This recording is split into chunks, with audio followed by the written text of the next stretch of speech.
राजा विक्रमादित्य हमारे देश के महाराजाओं में से एक है, जिनकी कहानियाँ बहुत ही प्रचलित है और हमें कुछ न कुछ सिखाती है।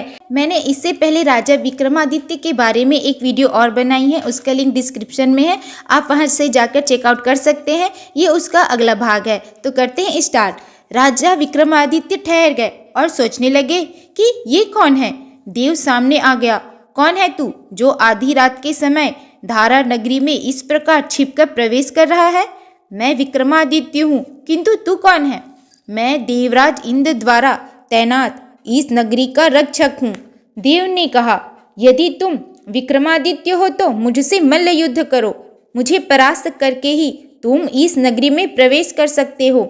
देव के ललकारने पर विक्रमादित्य उससे मल्ल युद्ध करने को तैयार हो गए। दोनों एक दूसरे से भिड़ गए और वीर साहसी व पराक्रमी विक्रमादित्य ने देखते ही देखते देव को परास्त कर दिया।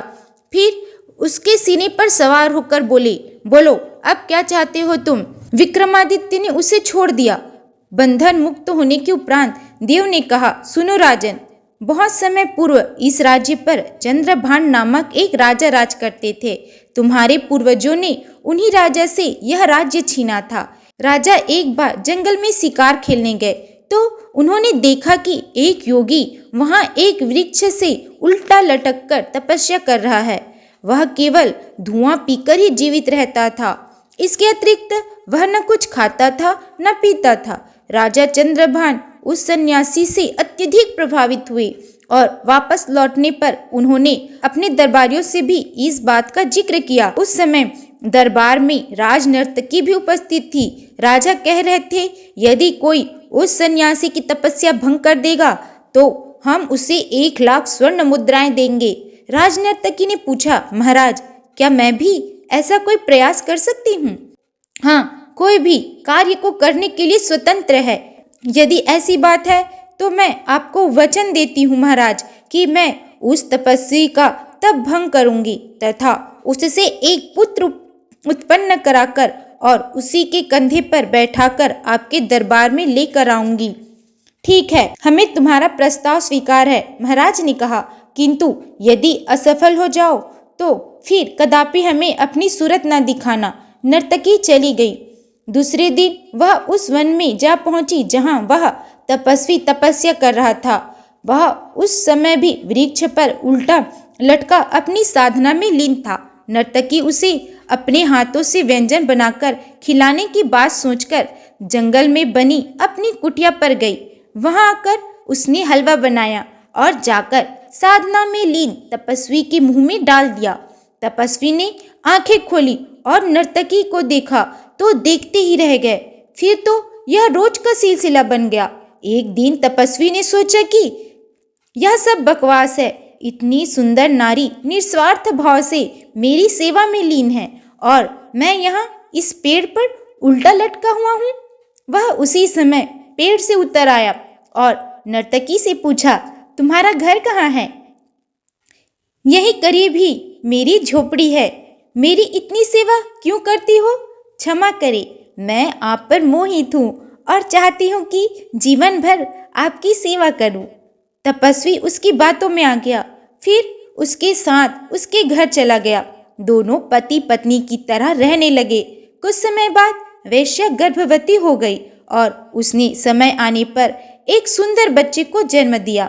जब बच्चा 1 वर्ष का हो गया तो एक दिन उसने तपस्वी से कहा, स्वामी, तीर्थ यात्रा पर चलिए, कुछ पुण्य कमा लें।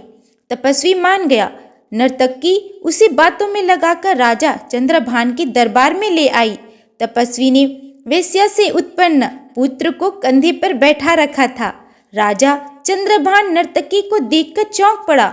नर्तकी ने भेदपूर्ण मुस्कान होठों पर बिखेरी। तपस्वी को जब वास्तविकता का पता चला तो वह अत्यधिक क्रोधित हो उठा। उसने वेश्या के पुत्र को मार डाला और वापस जंगल में जाकर अपनी तंत्र साधना में लग गया। उसने अपनी तंत्र साधना के बल पर राजा चंद्रभान को राज्य विहीन कर दिया। उसका राज्य तुम्हारे पूर्वजों के हाथों में आ गया। तंत्र द्वारा ही उस तपस्वी ने राजा चंद्रभान की हत्या कर दी। बाद में नर्तकी भी मृत्यु को प्राप्त हो गई। फिर एक ही लग्न मुहूर्त में इन तीनों का जन्म हुआ। एक ने राजा के घर जन्म लिया, वह तुम हो। दूसरे ने तेली के घर और तीसरे ने एक कुम्हार के घर। तेली के घर में पैदा होने वाला योगी मरकर और फिर से जन्म लेकर इस जन्म में भी तपस्या कर रहा है, और वह तपस्वी पिछले जन्म में योग साधना तोड़ने के पाप का दंड पिशाच बनकर भोग रहा है, जो एक सीरस के वृक्ष पर उल्टा रहता है। मैंने तुम्हें यह सब बात इसलिए बताया है कि तुम सावधान रहना। यदि सावधान होकर राज्य करोगे तो यश, कीर्ति और सुख प्राप्त करोगे। अब तुम अपना राजपाट संभालो। देव के मुख ऐसी बात सुनकर राजा को समझते देर नहीं लगी कि देवता भी यही चाहते हैं कि मैं राजपाट संभालूं, अतः कर्तव्यों से भागना व्यर्थ है। इंद्रदेव द्वारा भेजे गए दूत का कार्य पूर्ण हो चुका था, अतः राजकाज संभालने की राजा विक्रमादित्य की स्वीकृति पाकर वह वापस देवलोक चला गया। देवयोग से तभी राज दरबारियों व प्रजा को राजा विक्रमादित्य के लौट आने की खबर लग गई, अतः हर्षनाद करते हुए वे सारी धारा नगरी के द्वार पर महाराज का स्वागत करने आ पहुंचे। सारे राज्य में खुशियां छा गई। कुछ ही दिनों में राज्य में सभी कुछ सामान्य हो गया। जिन राजाओं ने धारा नगरी को हड़पने के ख्वाब देखे थे वे दुबक कर बैठ गए।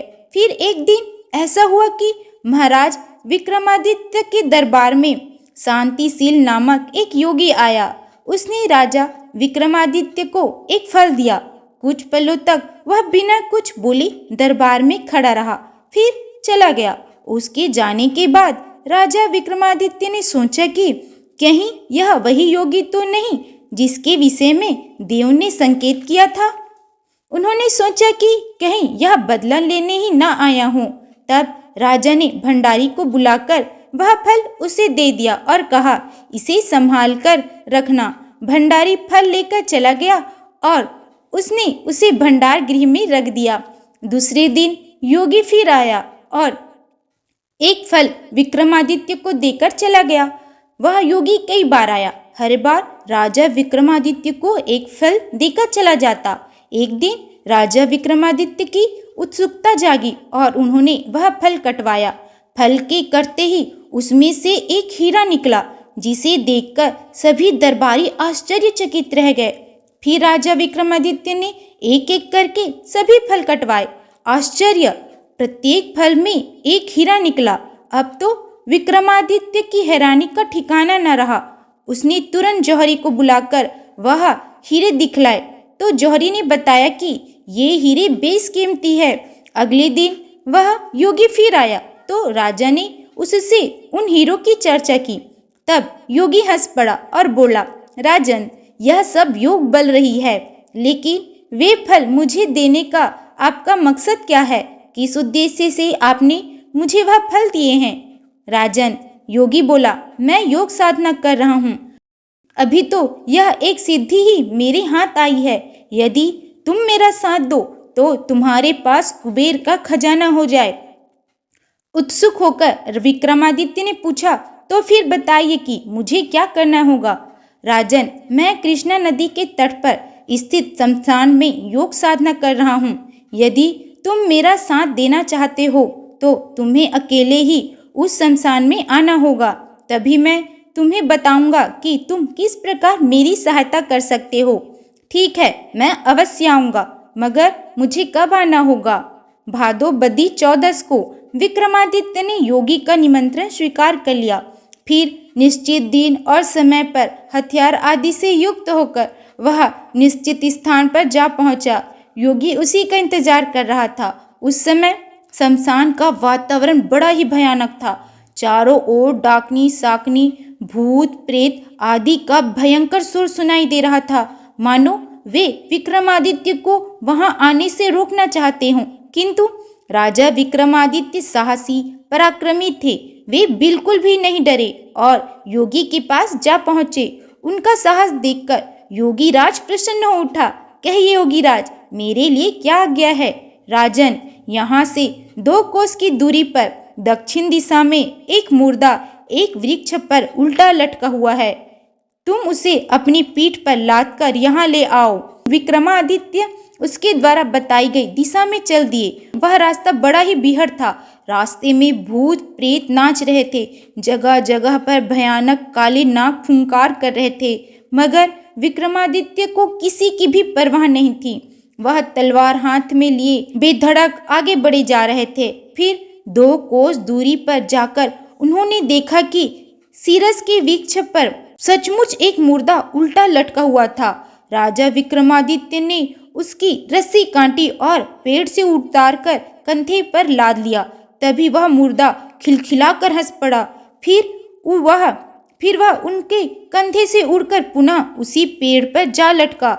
विक्रमादित्य हैरान हो उठे। आखिर मुर्दा क्यों हंसा? फिर कोई मुर्दा उड़कर कैसे जा सकता है? वे पलटकर फिर मुर्दे के पास पहुंचे। तुम कौन हो? मुर्दे ने पूछा। मैं उज्जैन नरेश विक्रमादित्य हूँ। तुम कौन हो? मुर्दा का कोई नाम होता है, ना कोई जात, वह सिर्फ मुर्दा होता है। तुम बताओ कि मुझे कहाँ ले जाना चाहते हो और मेरा ठिकाना तुम्हें किसने बताया? मैं एक योगी की आज्ञा पर तुम्हें लेने आया हूँ और तुम्हें साथ चलना होगा। अपनी बात कहते समय विक्रमादित्य की नजरें उसके चेहरे पर जमी हुई थी और वह सोच रहे थे कि कहीं यह वही मंत्री तो नहीं जिसके विषय में मुझे देव ने बताया था। सुनो राजन, यदि तुम मुझे ले जाना चाहते हो तो मैं एक शर्त पर चलूंगा ताकि लंबा सफर आसानी से कट सके। मैं तुमसे कुछ बातें करता चलूंगा, मगर तुम कुछ बोलना मत। बोल पड़े तो मैं फिर से इसी वृक्ष पर आकर लटक जाऊंगा। राजा विक्रमादित्य ने उसकी शर्त स्वीकार कर ली। तत्पश्चात मुर्दे को कंधे पर डाला और वापस लौट पड़े। इधर उसके कदम आगे बढ़े, उधर मुर्दे ने बोलना प्रारंभ किया। सुनो राजा विक्रमादित्य, मैं बेताल हूँ। मैं तुम्हें एक कहानी सुनाता हूँ जिससे कि मार्ग सुगमता से कट जाए, किंतु मेरी बात याद रखना। यदि तुम बोले तो मैं वापस लौट जाऊंगा। राजा इस बार भी चुप रहे। एक पल रुककर बेताल पुनः बोला। राजा विक्रमादित्य, सुना है तुम बड़े न्याय करता हो। मेरी कहानी सुनकर तुम्हें न्याय करना होगा। यदि तुमने जानबूझकर न्याय न किया तो तुम्हारा सिर धड़ से अलग हो जाएगा। और फिर बेताल विक्रमादित्य को कहानी सुनाने लगा। तो आज के वीडियो में बस इतना ही। अगर वीडियो पसंद आए तो लाइक सब्सक्राइब जरूर करें। मिलते हैं अगले वीडियो में। Bye bye.